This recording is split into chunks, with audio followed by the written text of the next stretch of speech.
Hey guys, Sneaky Snake here, Brothers in Arms, World of Warships, and today's video we're going to take a look at an awesome ranked sprint replay that I had in the Okhotnik, the Tier 5 Premium Russian Destroyer. I'm divvied up with my buddy from ZR Statik, and he's playing in the Giulio Cesare, the Tier 5 Premium Italian BB, and we're playing some Epicenter here on the map Big Race. So, this replay that you're going to see, I know that we just featured a ranked sprint replay for our community replay number 100 yesterday. However, I did not want to let this awesome game that I had go unpublished to YouTube because this replay it's so awesome. Statik and I played 11 games of ranked sprint, I think 4 days ago, and we managed to win 10 of them. And while Statik was streaming, some of the guys in chat were like, hey, you know, Sneaky or Statik, go ahead and play this ship, or go ahead and play this ship. So somebody challenged me to play the Okhotnik, and I decided to take it out. And quite frankly, this is a pretty darn good destroyer here at Tier 5. Obviously, it is pretty unconventional looking and unconventional playing, but if you're able to make the most out of it, it is pretty sweet. So really quickly, before we get into the gameplay, the ship, of course, has 7 130mm guns and 12 torpedo tubes. This thing has as much firepower as any other destroyer in the game, really. The torpedoes are very short range, only 4.5 kilometers, decent alpha at a little over 13,000, but you get 12 of them. So you have the ability to nuke every single battleship that you can come across in your matchmaking spread. Also, with the guns, a 10-second reload, it is very long, and you do outturn your turrets. However, the alpha strike is absolutely asinine at 1,900 and an 8% base fire chance. So this thing has light cruiser levels of firepower, and when all the shells land on target, you can get some very meaty alpha strikes with these guns. You can see right there, the first one, only 4 shells hit for 2,500 points of damage on that enemy destroyer, the Podvoisky. And then my next salvo going downrange at the Nicholas, 6 shells out of 7 for almost 4,000 damage. 2 monster hits on those DDs. And now what I'm going to try and do, I still have my smoke screen, I'm going to try to get within torpedo range of the enemy Nicholas and dump all 12 of my torpedoes. But unfortunately, right as I come out of the smoke screen, I'm going to get detected because the Nicholas is bailing from his spot, which is a good move on his part. So now I have to smoke up. But I do get my guns trained onto the Podvoisky and another big meaty salvo of over 2,000 alpha. I mean, these guns, this is what this thing is able to do. Just the absolutely massive strikes. And that's what makes the ship so much darn fun to play, and also getting in really close with your torpedoes. Some other characteristics of the ship: it has a pretty decent top speed of 34.5 knots without any flags. The turning circle of 730 is very paltry, but of course this thing is quite large, so one would expect a crappy turning circle. The rudder shift, however, is very good at 3.2 seconds, so it does respond rather nicely. And you can get your concealment down all the way to 5.7. You can see just how low in the water this thing sits. So even though it is very long, it is not necessarily large from a mast height perspective. So, you know, this is a ship that can sneak around and come across Japanese destroyers and give them one hell of a surprise. Now, the reason why I decided to go into the middle of the map here on big races, well, quite frankly, this map is very small, and in the Epicenter game mode, you really do want to get into the middle of the capture point, because if you're in the middle, you start capping all 3 of the rings instead of maybe just 1 or 2 of them.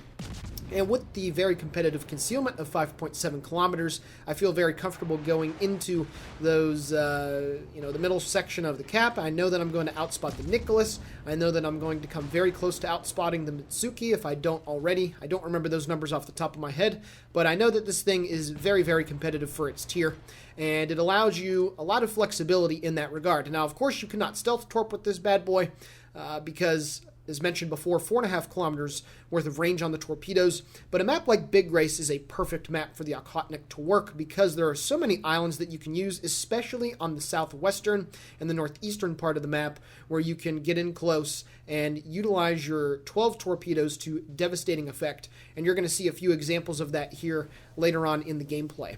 Anyway, though, I'm going to go get back on the middle part of the cap because there are no enemy ships in the vicinity of it, and it's only going to get our team a lot more points. Now, you can see that my buddy behind me in the Acosta kind of derped his entire torpedo salvo against the T-22, so he is going to get gunned down by that German tugboat. And what I'm going to do here is since the Acosta is dead, any second now, I'm actually going to turn around and I'm going to go deal with that T-22 right as he does get detected once again, because this guy on a flank could pose a problem, and nothing is worse in ships than being shot at from enemies on different sides or different angles of the map. So what I'm going to do here is turn around and use my concealment to get myself into a better position, and then right as I do get detected here, I am going to start turning to the right and pop my smoke screen and then get ready to ambush this guy. He is not paying attention to me because he's in a gun duel with the Minakaze, so what I'm going to do here is get my torpedoes ready to go on that T-22, and I'm going to launch them right down in the middle. Now, you might be thinking, well, Sneaky, that Minakaze is coming around the corner, so this could be very dangerous, and to be fair, it is, but at this moment, I guess I wasn't thinking about the Minakaze's well-being. I just wanted to secure this kill on the guy. And unfortunately, the Minakaze continues to come around the corner, so as my torpedo slams home into the T-22, I'm actually really worried that he's going to hit one of those, but thankfully, the Minakaze dodged just in time. I probably could have written something in chat because I did have time to be able to do so, but we're no worse for the wear, so all's well that ends well, I suppose. So I've picked up 23,000 damage in one kill, and I am capping this middle part, and you can see that I'm also going to be able to, well, I was going to be able to get that middle ring, but unfortunately, one of the enemy destroyers must have moved back onto it. However, I am going to get the middle cap secured for my team and that solo base cap, which is very nice. And again, I'm taking a central location on the map, and because this is such a short-ranged map, I'm still able to reach out and touch ships with my guns, and you can see that you're actually able to get a lot of penetrating damage with the high explosive shot, as a Mitsuki appears at 3.5 kilometers. Really quickly, the reason why is because a lot of the cruisers and battleships at this tier do not have the bow, the stern, nor the deck armor to be able to stand up to your shells.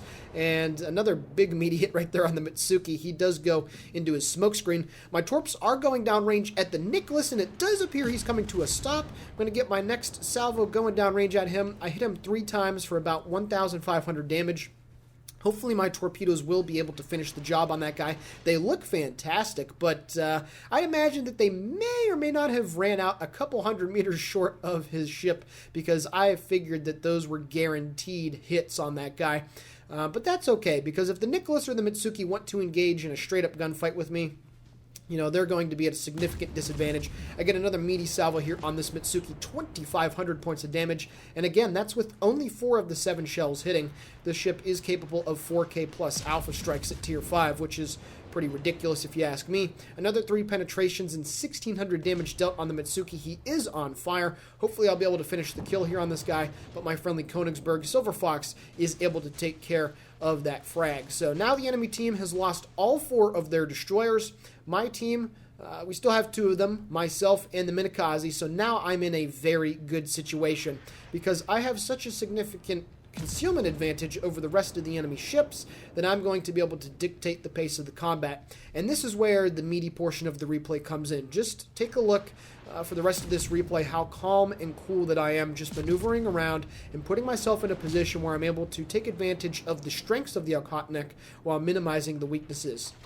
So what I'm going to do here, first off, is I'm going to try to ambush the Texas that's coming around the corner. And like I said, the northeastern part of Big Race is very good to try and get in close and utilize short-range torpedoes for those devastating attacks up close. So I'm going to go around the corner of this island right here, and I'm going to go try to deal with that Texas. Now, unfortunately, the reason why I got detected right there is even though I was still somewhat behind the island, as you can see out in front of me, is not tall enough. So when I shot, that is why I got detected, even though right now I would be undetected. And it's a little bit of a mistake on my part because I would have been able to get around and rush this corner of the island without being detected by that Giulio Cesare. So now the Texas knows that I'm coming.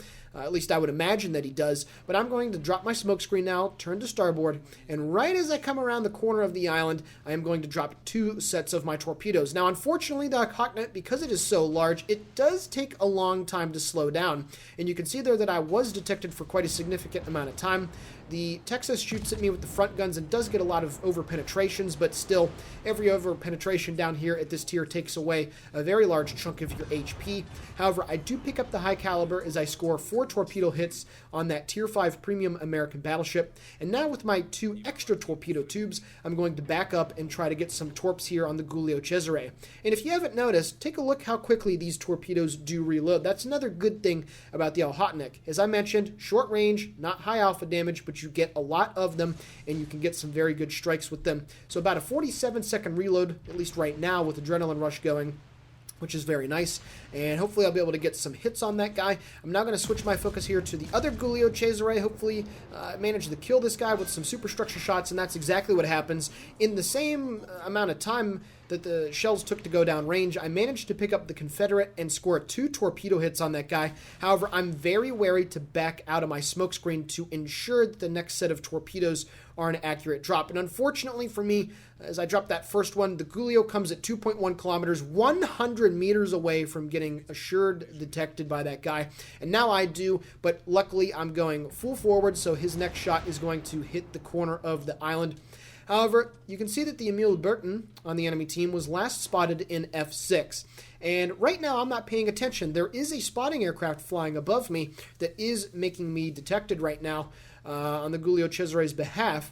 However, I'm not paying attention whatsoever to the Emil Burton. And this is actually going to be a very tricky situation because now, as I finally go undetected from the plane and I realize the threat that I'm in, the Emil Burton gets a very nice meaty salvo in on me for 1,800 points of damage, but he does knock out my engine. So now I have a very short amount of time to try to get out of dodge and utilize the concealment of this ship. So I know that this Burton, with his very high speed, is going to turn towards the left and try to gun me down.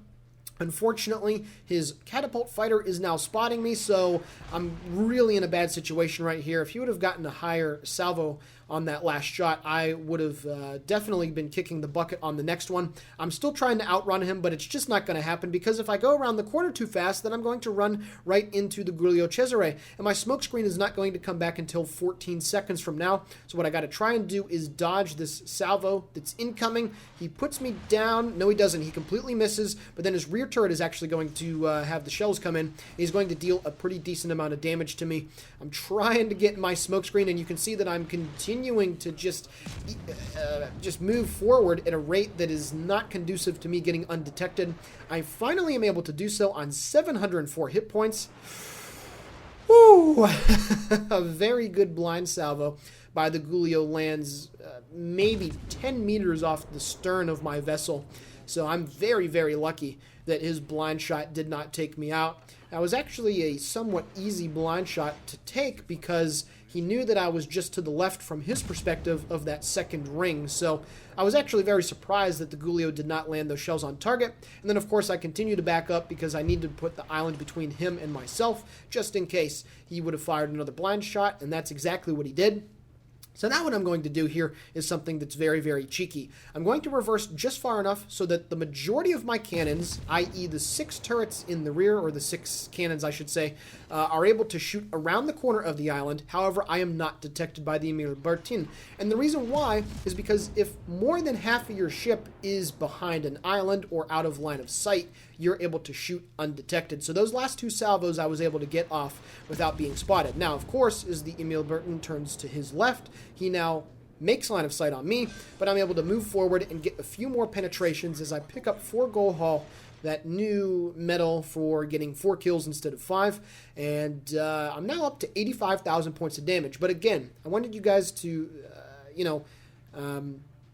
get a good understanding of why I wasn't detected right there. More than half of my ship was to the right side of the island, so that's why I was able to stealth shoot. And I'm going to do this once again because I only have 704 hit points, and I know that this battleship has blind shot at me a few times, so the last thing I want to do is get detected. I want to stay in as safe of a place as possible and then be able to pull forward at a moment's notice. So once again, I'm in a position where I'm utilizing the terrain to mask my ship, but still able, because this thing is so damn long, to be able to use my rear turrets and shoot, well, no, I'm sorry, not 6 guns, 5 of them. And you can see right there, 5 penetrations. So, yeah, this is some I guess, intermediate stuff, maybe some advanced stuff, just knowing how to utilize concealment to your advantage, knowing how to utilize cover to your advantage as well. You can see I get detected because I was behind, where I was not behind the island, but all I had to do was pull forward and I'm A-okay. And now, since my friend in the Congo is spotting this guy, I'm going to continue to be able to rain shells down upon him without too much of an issue and without any worry of getting detected unless he continues to move further to his east. And yeah, this is some good stuff right here, guys. This is some very good stuff. My buddy in the Congo is eating some damage from the Gulio. I believe right here, yep, I finally do get detected, so I am going to have to pull forward here because I know that Jackrabbit over there is going to be swinging his forward guns into play because all he needs is one over penetration on me and I will be dead. And you can see that his guns continue to turn. So with this last salvo, I'm going to start moving forward because I'm guessing that he's going to blind shoot at the corner. And that's exactly what he does because he's been very adept at doing so earlier in the replay. And once again, some of those shells landing just very close to the stern of my ship. But they do not hit because I was not targeted and he was taking a guess. And now you can see that he is still burning, apparently, from one of the fires that the Congo secondary set. And I realize that the Congo has enough hit points to be able to get through the situation. He is also bow on to the enemy Gulio Cesare, so I realize that it is safe for me to come around the corner of the island and utilize my 4.5 kilometer range torpedoes to try and secure the final kill on this guy. So you can see that I'm dropping quite a few torpedoes to the right of the indicator because I'd absolutely imagine that he's going to turn to his left to try to turn nose onto the torpedoes. And that's exactly what he does. Hopefully his secondaries don't kill me before I get behind the island. They do not. And then you can see that that one torpedo is going to slam home right now into the nose of that guy. I pick up the Kraken, and that ends the game.